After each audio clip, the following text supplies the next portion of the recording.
Mi nombre es Padre Antonio Ramírez. Tengo 45 años. Y lo que voy a contarte hoy puede sonar imposible. Pero te juro por la sangre de Cristo que cada palabra que escucharás es tan real como el aire que respiras ahora mismo. Estamos en Zaragoza, España, en el año 1936, en plena Guerra Civil Española. El olor a pólvora y café tostado se mezclaba en las calles empedradas de nuestra ciudad, mientras el eco lejano de los disparos resonaba como un tambor que no dejaba de sonar. Aquí, en el corazón de Zaragoza, está la Basílica del Pilar, el lugar donde la Virgen María se apareció por primera vez en el año 40 después de Cristo. El lugar donde mi abuelo me bautizó, donde mi padre rezaba cada noche bajo la luz tenue de las velas, donde yo, de niño, sentí por primera vez la presencia de Dios. Pero lo que ocurrió en la noche del 3 de agosto de 1936 no fue solo un evento que cambió mi vida, sino un milagro, que desafió toda lógica humana y que transformó a una ciudad entera. Si estás escuchando esto ahora, no es por casualidad. Dios quiere que sepas algo que puede cambiar tu fe para siempre. Prepárate, porque lo que ocurrió esa noche en esta basílica es algo que aún me hace temblar al recordarlo. Imagina una ciudad en guerra. Zaragoza, en 1936, era un hervidero de miedo y caos. Las bombas caían como lluvia en los campos, y las iglesias, para muchos, eran solo símbolos de un pasado que querían destruir.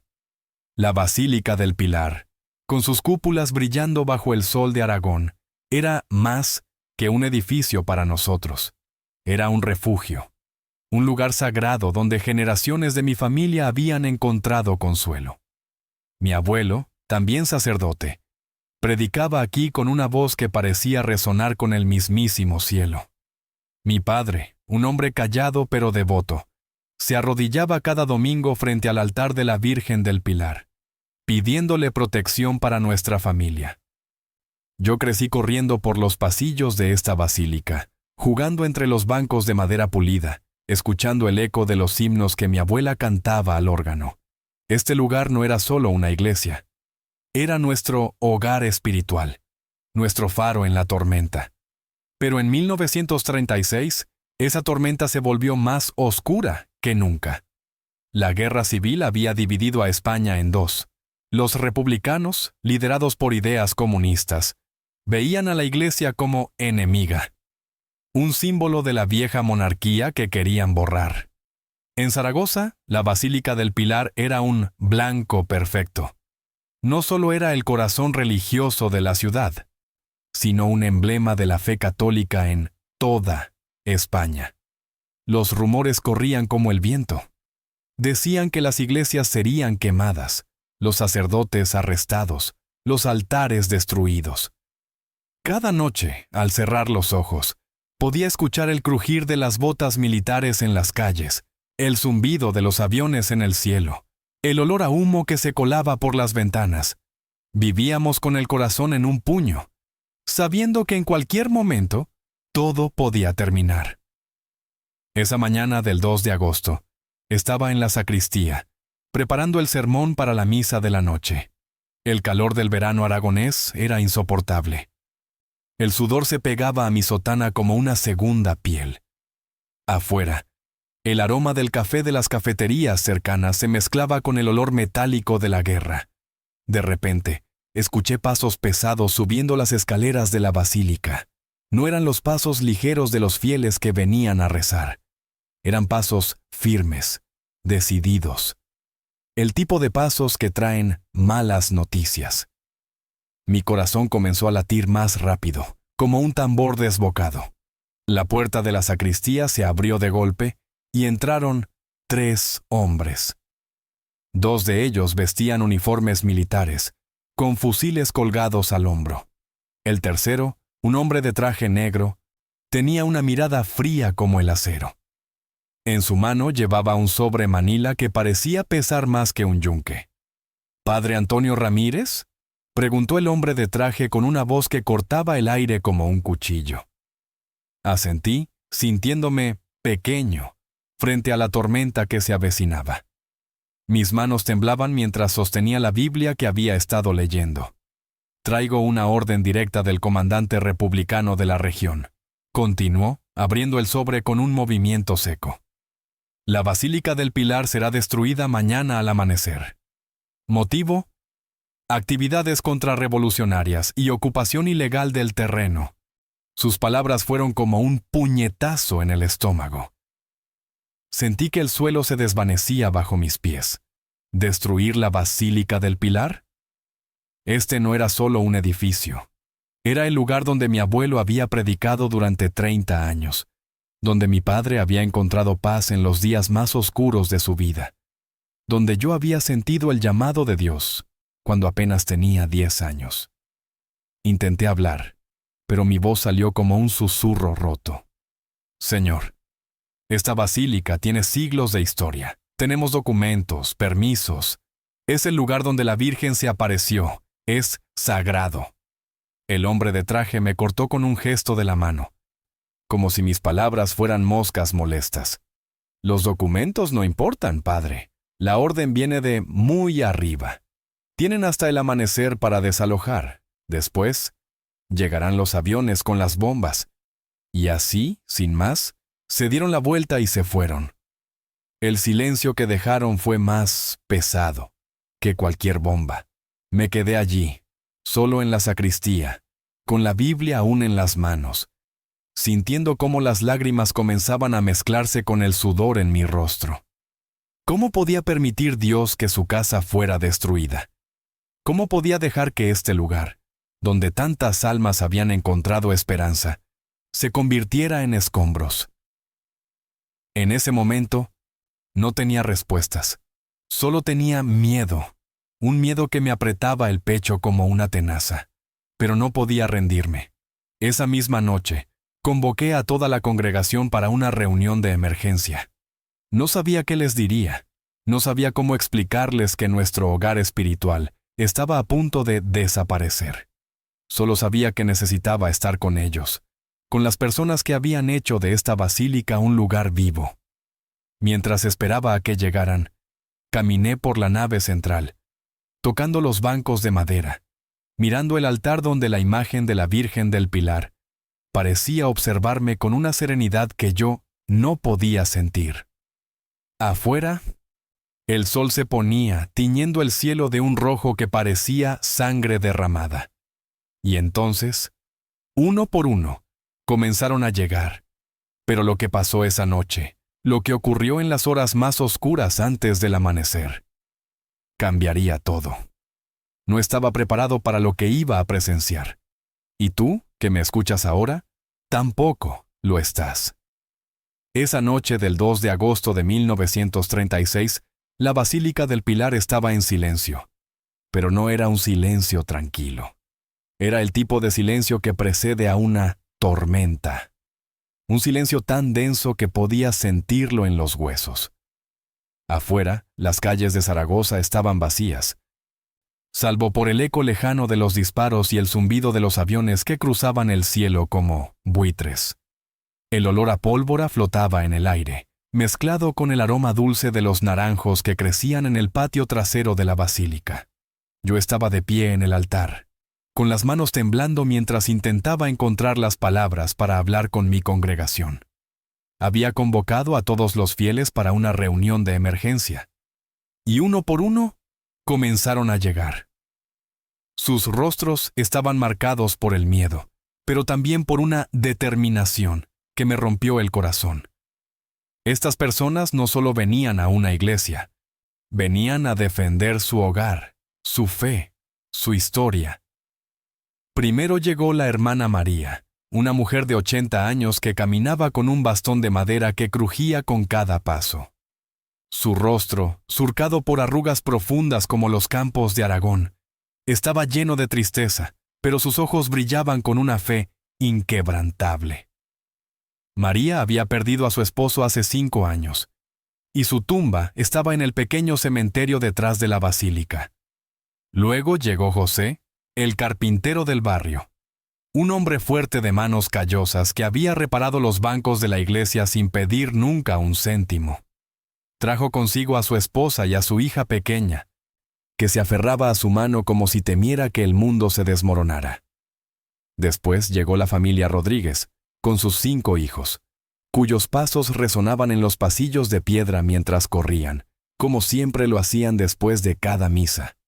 Uno por uno, los fieles llenaron la nave central, y el aire se cargó con una mezcla de susurros, sollozos y oraciones. Cuando todos estuvieron reunidos, subí al púlpito. La luz de las velas parpadeaba, proyectando sombras danzantes en las paredes de la basílica. Intenté hablar, pero mi voz se quebró. ¿Cómo les decía que nuestro lugar sagrado, el lugar donde habían bautizado a sus hijos, donde habían llorado a sus muertos, donde habían encontrado a Dios, iba a ser reducido a escombros? Finalmente, logré pronunciar las palabras que pesaban como plomo en mi lengua. Hermanos, hermanas, el comandante republicano ha ordenado la destrucción de nuestra basílica.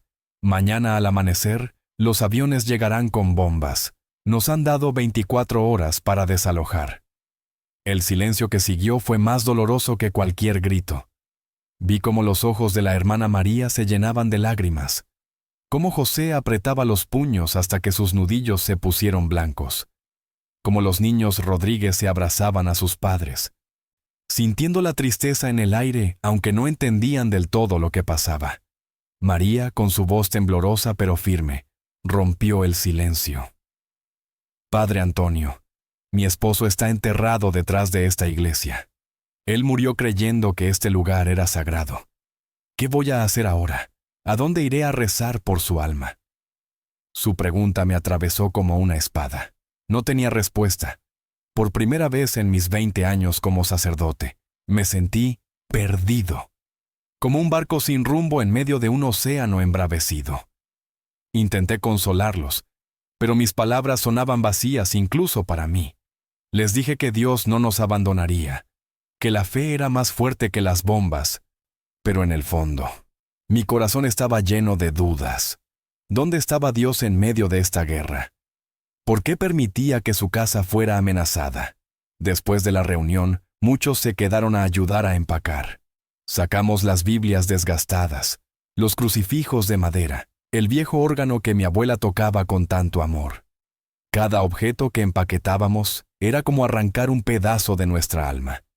Algunos lloraban en silencio, otros rezaban en voz baja, y los niños, confundidos, jugaban entre las cajas, ajenos al peso de lo que estaba ocurriendo.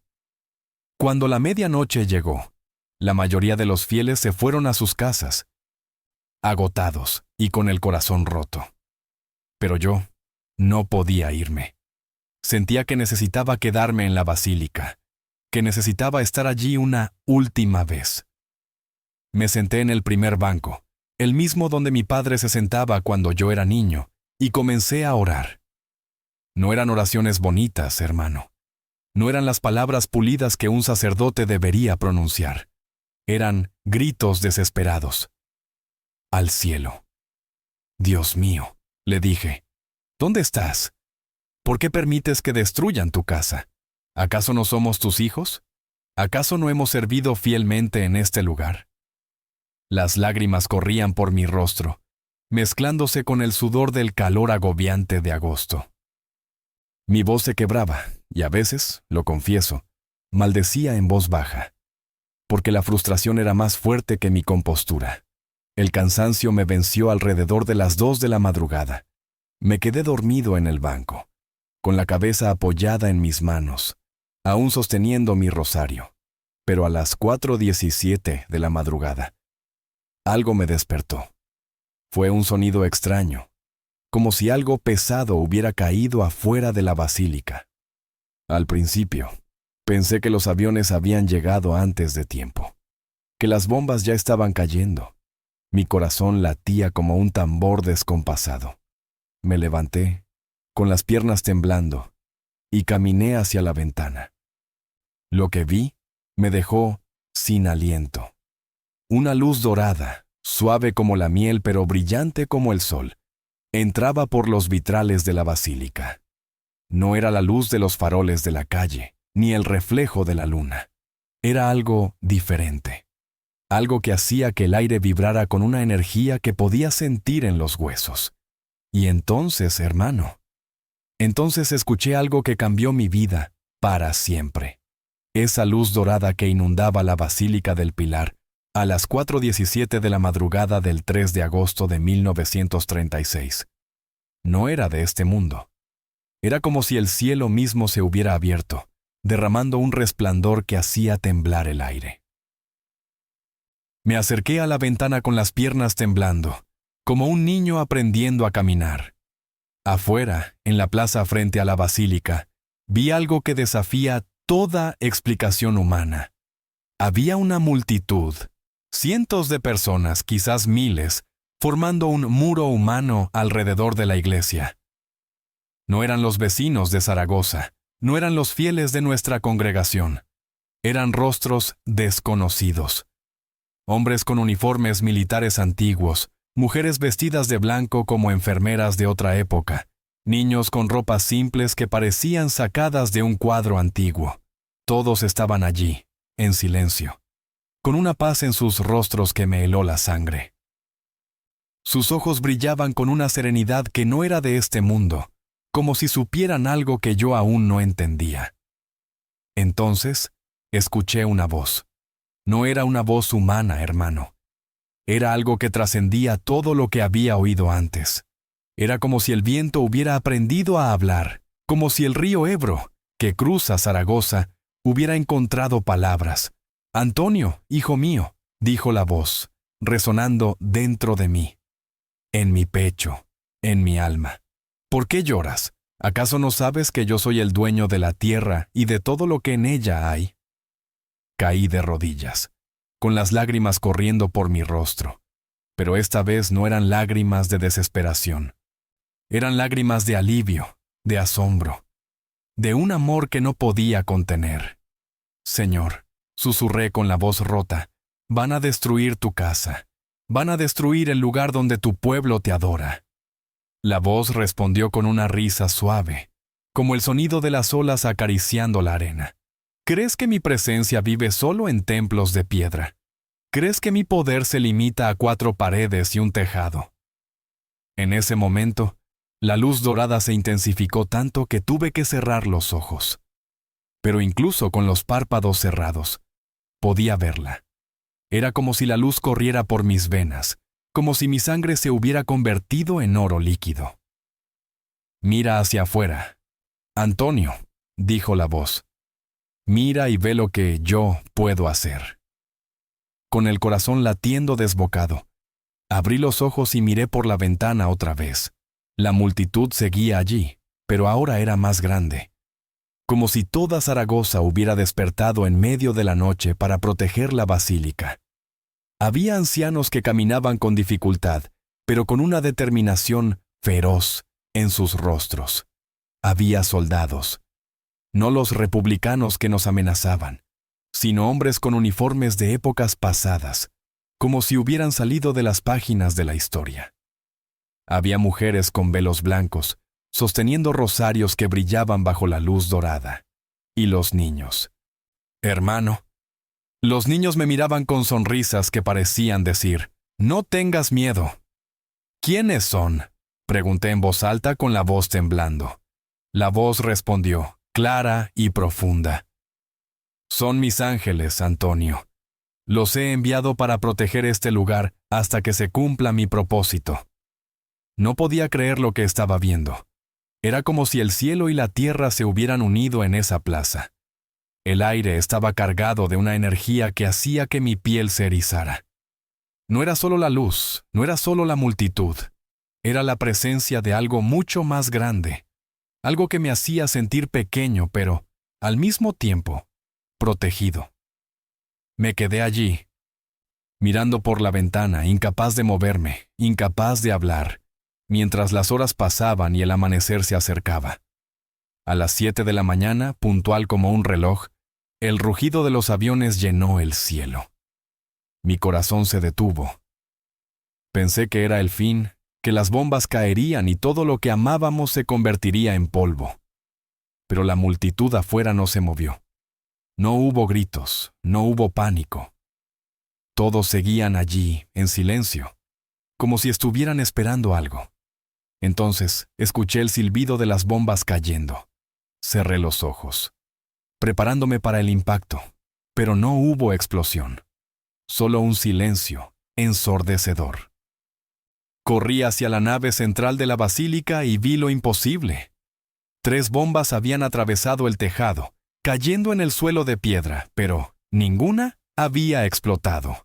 Estaban allí, intactas, como si alguien las hubiera colocado con cuidado. Me arrodillé junto a una de ellas, tocándola con manos temblorosas. Era fría, inerte, como si nunca hubiera estado destinada a destruir. Salí corriendo a la plaza, buscando a la multitud, queriendo gritarles que Dios había obrado un milagro. Pero lo que vi me dejó aún más atónito. La multitud seguía creciendo, como si más personas llegaran de las calles empedradas de Zaragoza, caminando en silencio, con esa misma paz sobrenatural en sus rostros. No eran solo los vivos. Había algo en sus ojos, en su forma de moverse, que me hacía pensar que algunos no pertenecían a este mundo. Me acerqué a una anciana que estaba al frente de la multitud. Su rostro me resultaba familiar, pero no podía ubicarla. «¿Quién eres?», le pregunté. Ella me sonrió, con una dulzura que me atravesó el alma, y dijo: «Soy Esperanza, Antonio. He venido porque él me lo pidió». Su voz era suave, pero había una fuerza en ella que me hizo retroceder. No entendía cómo sabía mi nombre, pero antes de que pudiera preguntar más, ella se dio la vuelta y se mezcló con la multitud. En ese momento llegaron los camiones militares. El capataz de la demolición, un hombre fornido con un casco blanco, bajó de su vehículo y se quedó paralizado al ver a la multitud. «¿Qué demonios es esto?», gritó, acercándose a las primeras personas en la fila. Pero cuando intentó hablar con ellos, algo extraordinario pasó.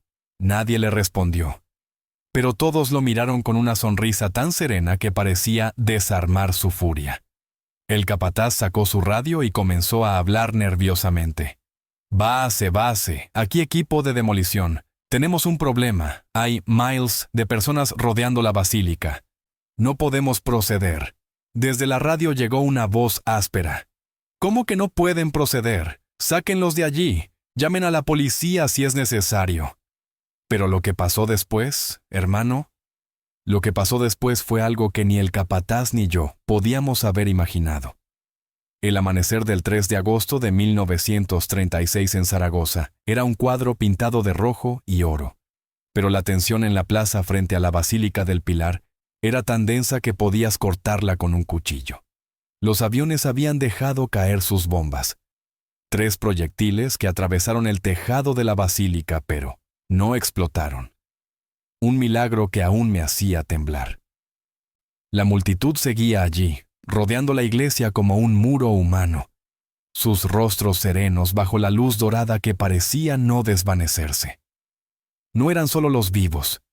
Había algo en sus ojos, en su calma, que me hacía sospechar que algunos habían cruzado el velo entre la vida y la muerte. El capataz de la demolición, con su casco blanco reluciendo bajo el sol naciente, gritaba órdenes por su radio, pero su voz temblaba.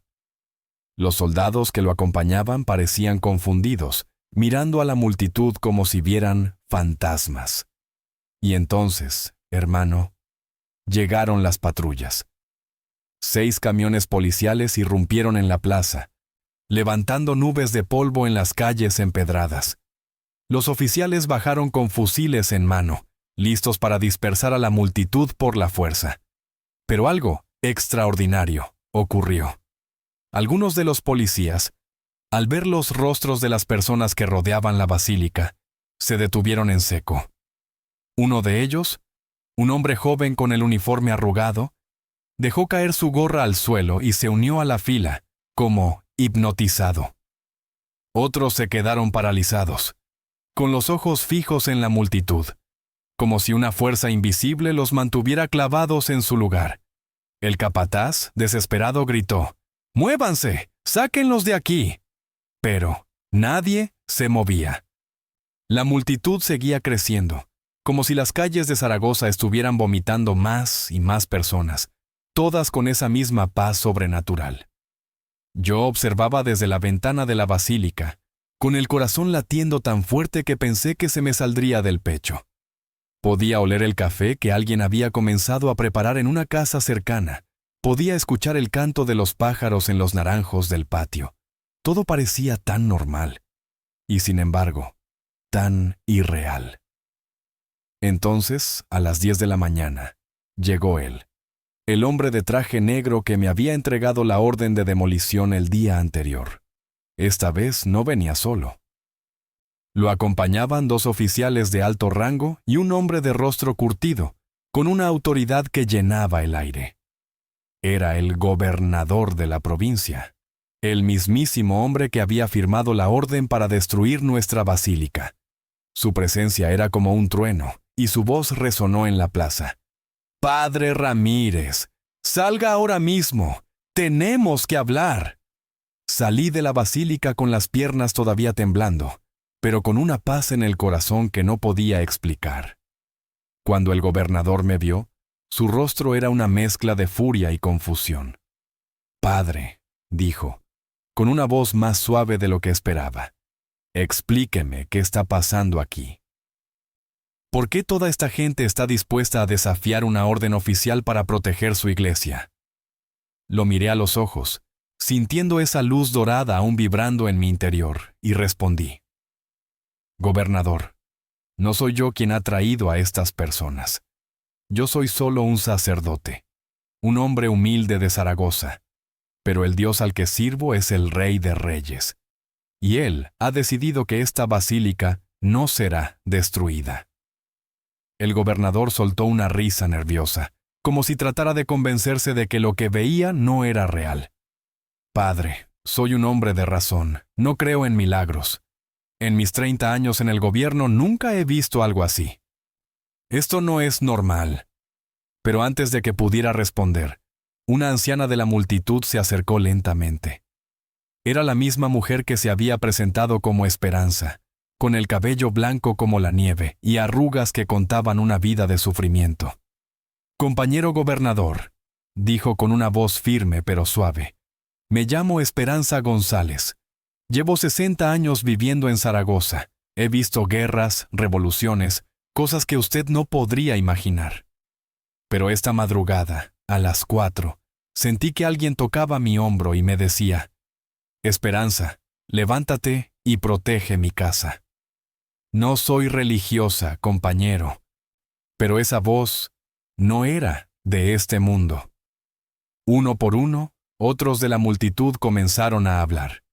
Un hombre con un uniforme militar antiguo dijo: «Me desperté a las 4 con una voz que me llamó por mi nombre». Una mujer joven, con un niño en brazos, añadió: «Sentí que debía venir, como si mi corazón no me diera otra opción». Todos contaban la misma historia. Una voz a las 4 de la madrugada, un llamado irresistible a proteger la basílica. El rostro del gobernador cambiaba con cada testimonio. La dureza se suavizaba, la incredulidad se convertía en asombro. Después de escuchar a más de 20 personas, se acercó a mí con los ojos vidriosos. «Padre Ramírez», dijo con la voz quebrada, «no entiendo lo que está pasando. Pero sé que hay fuerzas aquí que van más allá de mi autoridad, más allá de mi comprensión». Hizo una pausa, mirando a la multitud que seguía creciendo, como si toda Zaragoza hubiera decidido unirse a nosotros. «Dígame una cosa», continuó, «¿qué necesita esta basílica para seguir funcionando legalmente? ¿Qué documentos? ¿Qué permisos? Porque yo no puedo luchar contra esto». No podía creer lo que oía. El mismo hombre que había venido a destruir nuestro templo, ahora estaba ofreciendo ayuda. «Gobernador», respondí, con la voz temblando de emoción, «solo necesitamos que reconozcan lo que este lugar siempre ha sido. Un hogar para los que buscan a Dios, un refugio para los necesitados, un faro de esperanza en tiempos oscuros. Él asintió lentamente. Eso llevará trámites, papeles, pero se puede hacer, se hará. Y entonces, algo que nunca imaginé ocurrió. El gobernador se volvió hacia la multitud y alzó la voz. Ciudadanos de Zaragoza, por la presente, cancelo oficialmente la orden de demolición de la Basílica del Pilar.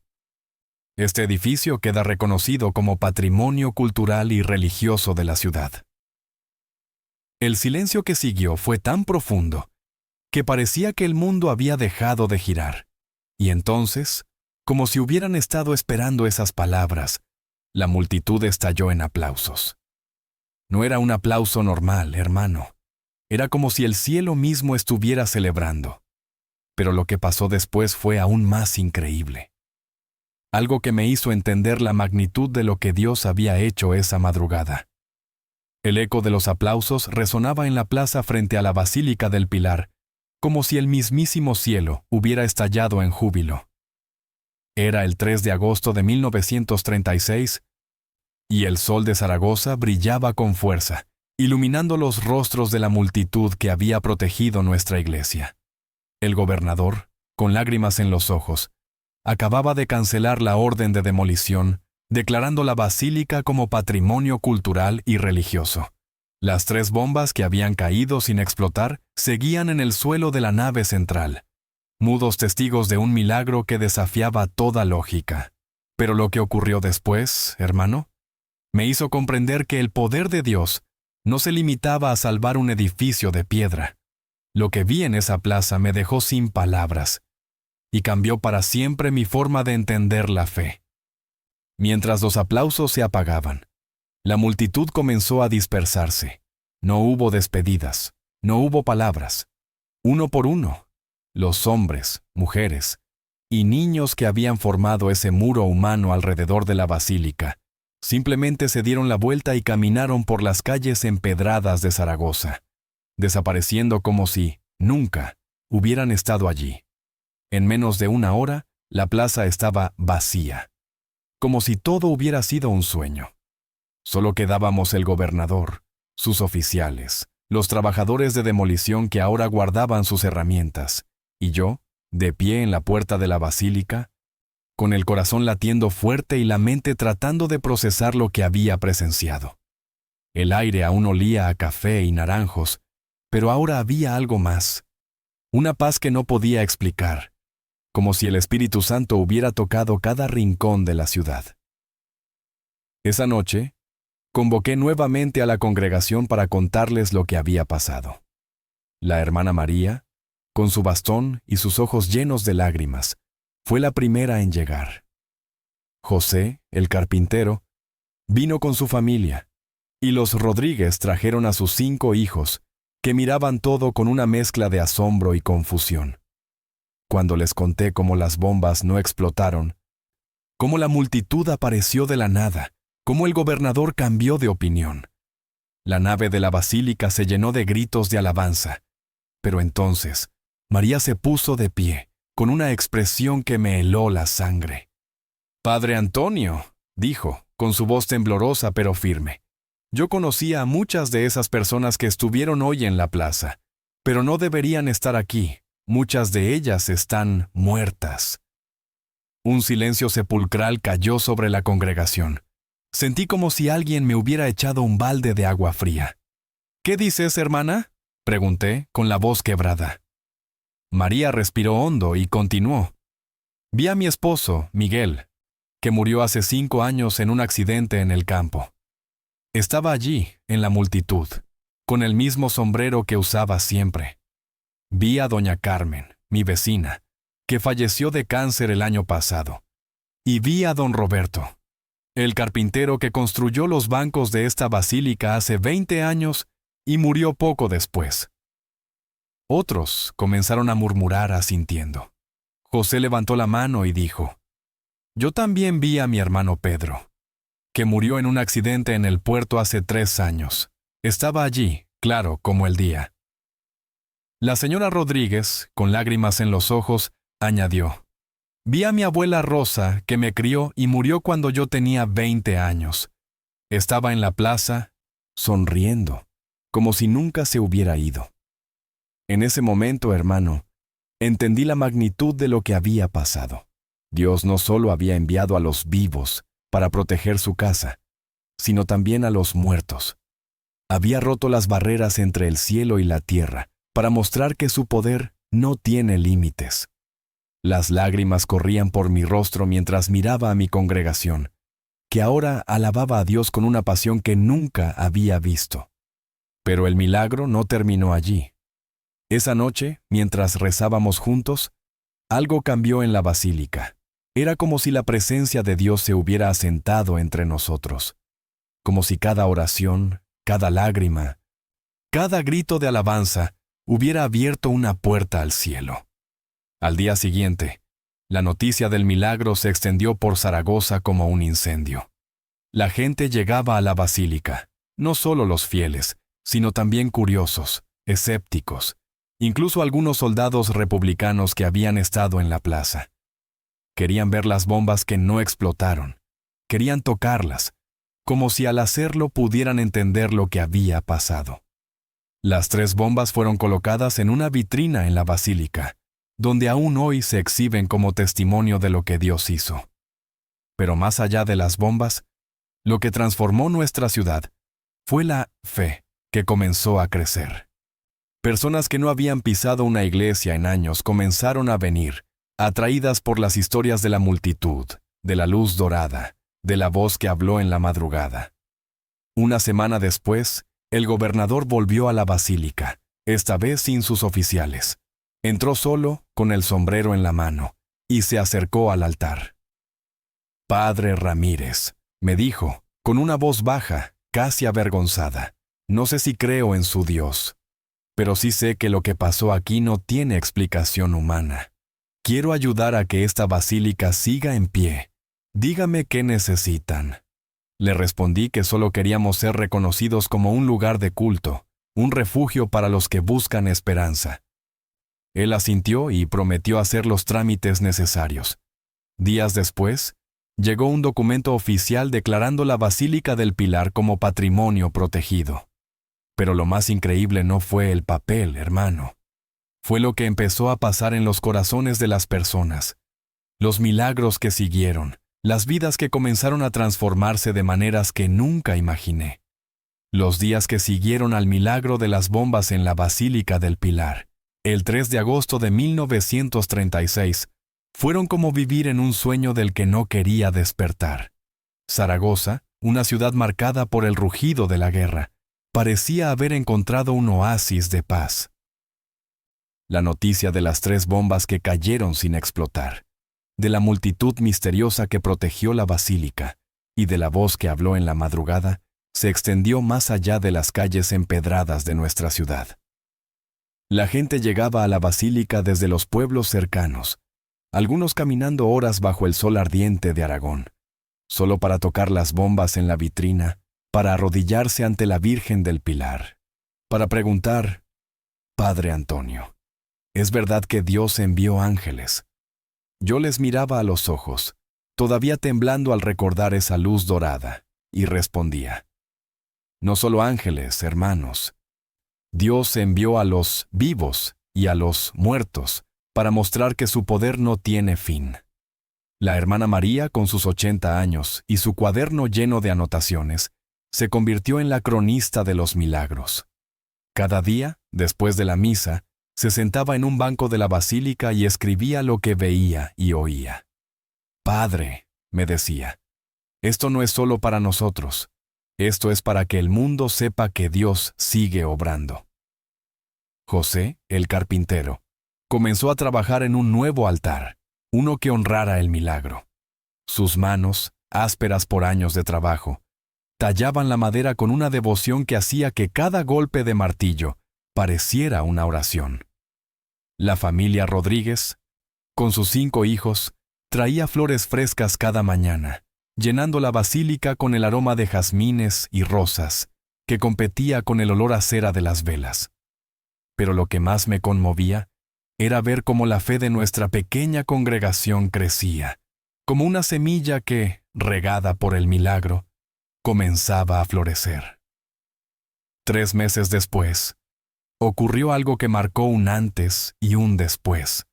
Una tarde, mientras predicaba sobre la sanidad divina, un niño de 8 años llamado Pedro se acercó al altar. Cojeaba, apoyándose en 2 muletas de madera que crujían bajo su peso. Sus padres, que no eran creyentes, lo habían traído desde un pueblo cercano porque habían oído hablar del lugar donde Dios hace milagros. Pedro tenía una enfermedad en las piernas desde que nació. Los médicos decían que nunca caminaría sin ayuda. Con su vocecita temblorosa me miró y dijo: «Padre Antonio, ¿puede pedirle a Jesús que me sane las piernas? Hermano, te confieso que en ese momento sentí miedo. ¿Y si oraba y no pasaba nada? ¿Y si el niño perdía la poca fe que tenía? Pero entonces recordé la luz dorada, la voz en la madrugada, las bombas que no explotaron, y supe que debía confiar. Me arrodillé frente a Pedro, puse mis manos sobre sus piernas y oré con todo mi corazón. Señor Jesús, tú que sanaste a los cojos, tú que resucitaste a Lázaro, toca a este niño. Muestra tu poder sanador». La congregación se unió, sus voces llenando la basílica como un coro celestial. De repente, Pedro soltó un grito. Dejó caer sus muletas y comenzó a caminar. No solo caminó, hermano. Corrió por la nave central, riendo y gritando: «¡Puedo caminar! ¡Jesús me sanó!». Sus padres cayeron de rodillas, llorando, mientras la congregación estallaba en alabanzas. Era como si el cielo hubiera descendido a la tierra otra vez. Al día siguiente, los padres de Pedro lo llevaron al hospital. Los médicos, incrédulos, hicieron radiografías. «Padre Ramírez», me dijo el doctor jefe, un hombre de ciencia que no creía en milagros, «los huesos de este niño están perfectamente alineados. Es imposible. No hay explicación médica para esto». Pero los milagros no pararon ahí. Un mes después, llegó una mujer llamada Miriam, de 45 años, que había viajado desde Madrid. Había oído del milagro de la basílica y venía buscando esperanza. Tenía cáncer de mama y los médicos le habían dado 6 meses de vida.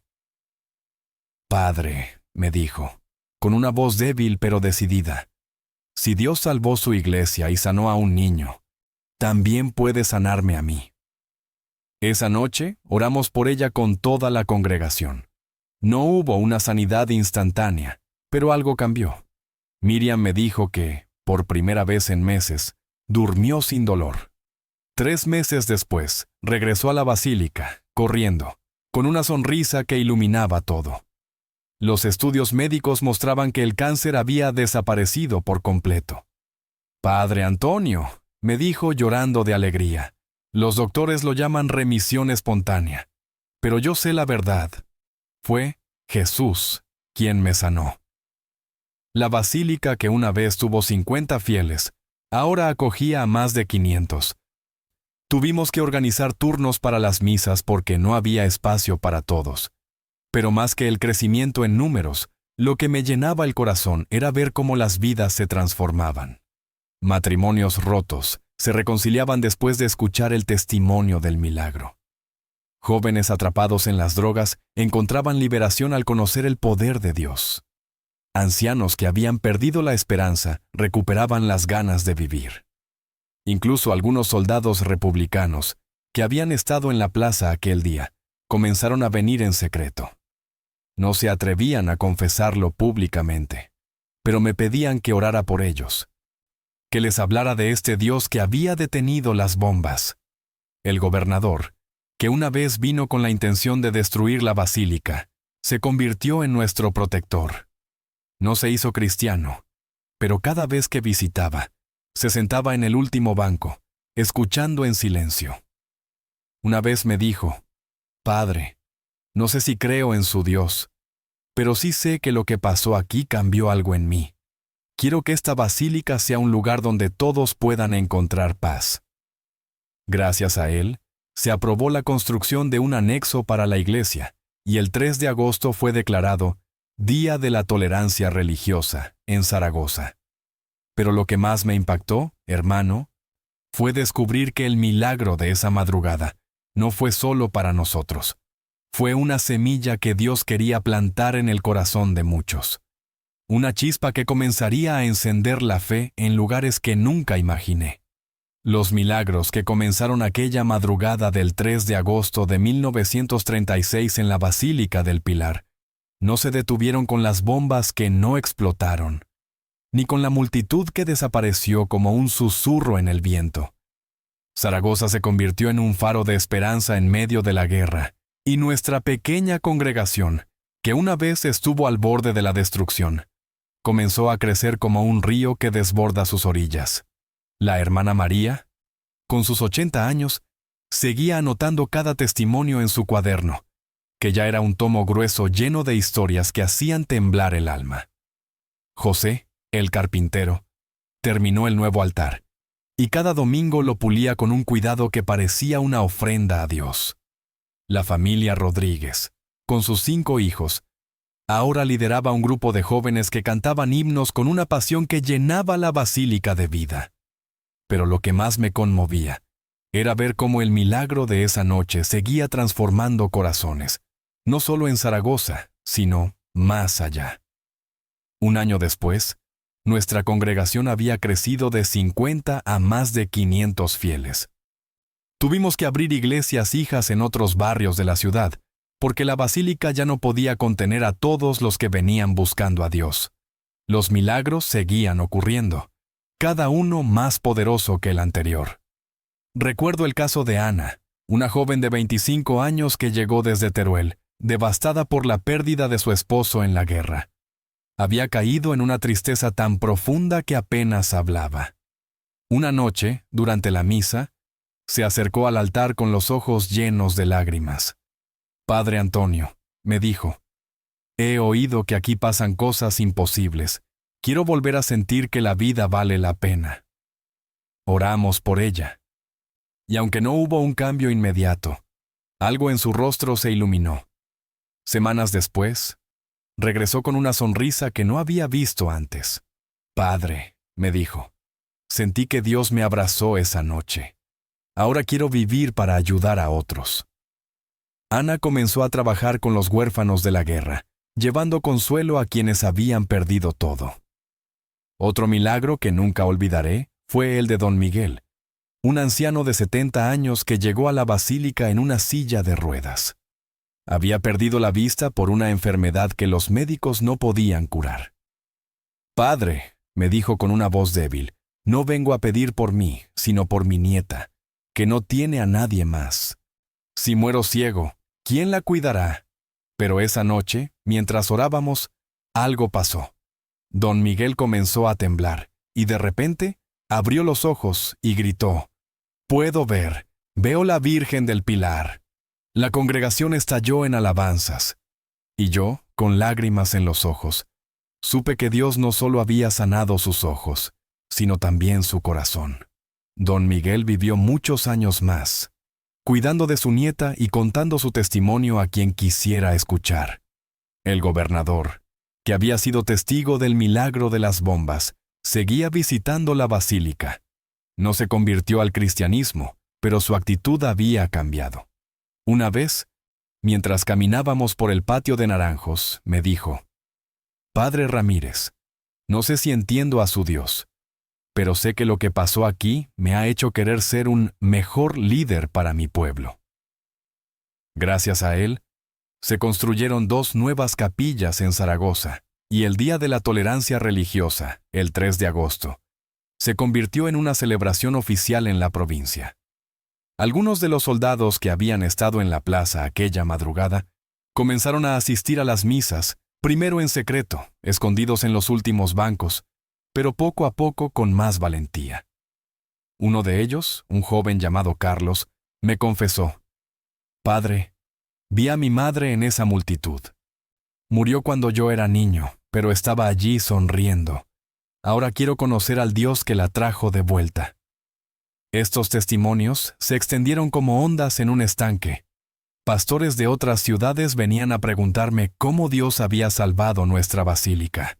Les contaba la historia de la luz dorada, de la voz en la madrugada, de los ángeles y los muertos que protegieron nuestro templo. Y cada vez que lo hacía, veía la esperanza renacer en sus ojos. Nuestra iglesia, que una vez estuvo a punto de ser escombros, ahora enviaba misioneros a otras partes de España e incluso al extranjero. Jóvenes de nuestra congregación, inspirados por el milagro, sentían el llamado al ministerio.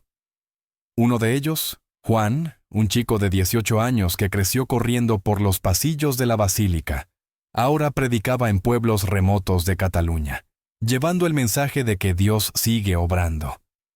Pero lo más hermoso era ver cómo el milagro seguía vivo en los pequeños detalles. La hermana María, que ahora tenía 82 años, seguía escribiendo en su cuaderno. «Padre», me decía, «cada milagro es una semilla que Dios planta, y estas semillas están creciendo en todo el mundo». Pedro, el niño que fue sanado de sus piernas, ahora tenía 13 años y predicaba en las reuniones de jóvenes. Su testimonio inspiraba a otros niños a creer en lo imposible. Miriam, la mujer que venció el cáncer, se convirtió en una evangelista poderosa. Viajaba por Aragón, contando su historia y llevando a decenas de personas a los pies de Cristo. Cada semana, nuestra basílica se llenaba de nuevos rostros, de personas que llegaban con preguntas, con dudas, pero también con hambre de Dios. Y yo, hermano, yo seguía siendo solo un sacerdote, un hombre sencillo que había visto lo imposible. Pero cada vez que subía al púlpito, sentía esa luz dorada en mi corazón, esa voz que me decía, «Antonio, no temas, yo estoy contigo». Ese versículo, Isaías 41:10, se convirtió en el fundamento de mi ministerio. «No temas, porque yo estoy contigo, no desmayes, porque yo soy tu Dios que te esfuerzo. Siempre te ayudaré». Y cada vez que lo leía, recordaba que el mismo Dios que detuvo las bombas, que envió ángeles y muertos, que sanó a Pedro y a Miriam, estaba listo para obrar en la vida de cualquiera que creyera. Pero lo que pasó en el segundo aniversario del milagro, hermano, fue algo que nunca olvidaré. Algo que mostró que el poder de Dios no tiene fin. Han pasado 5 años desde aquella madrugada del 3 de agosto de 1936, cuando la Basílica del Pilar fue salvada por un milagro que aún resuena en Zaragoza y más allá. Nuestra iglesia, que estuvo a punto de convertirse en escombros, ahora es un faro de fe que ilumina a miles. La hermana María, con 82 años, sigue siendo nuestra cronista, llenando 3 tomos con testimonios de vidas transformadas. Pedro, el niño que dejó sus muletas para correr por la nave central, ahora tiene 13 años y predica a los jóvenes con una pasión que enciende corazones. Miriam, la mujer que venció el cáncer, lleva su testimonio por toda España, guiando a cientos a los pies de Cristo. Incluso el gobernador, que vino con órdenes de destrucción, se ha convertido en nuestro protector, asegurando que el 3 de agosto sea el Día de la Tolerancia Religiosa en Zaragoza. Pero, hermano, hermana, si estás escuchando esto hoy, no es por casualidad.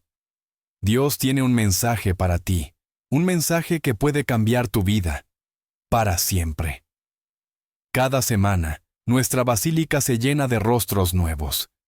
Personas que han oído del milagro de las bombas, de la luz dorada, de los ángeles y los muertos que protegieron este lugar. Vienen con sus cargas, sus dudas, sus corazones rotos, y se van con esperanza. Recuerdo a una madre que llegó hace un año, con su hijo enfermo en brazos.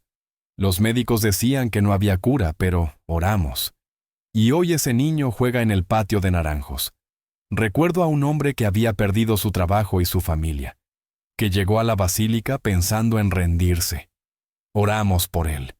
Y hoy tiene un empleo y está reconstruyendo su hogar. Estos milagros no son solo historias. Son pruebas de que el Dios que obró en 1936 sigue obrando hoy. ¿Y tú, que me escuchas? Estás a una oración de ver tu propio milagro. Quiero que entiendas algo. Los milagros no llegan por casualidad. Esa noche, cuando creí que todo estaba perdido, no me quedé en casa llorando.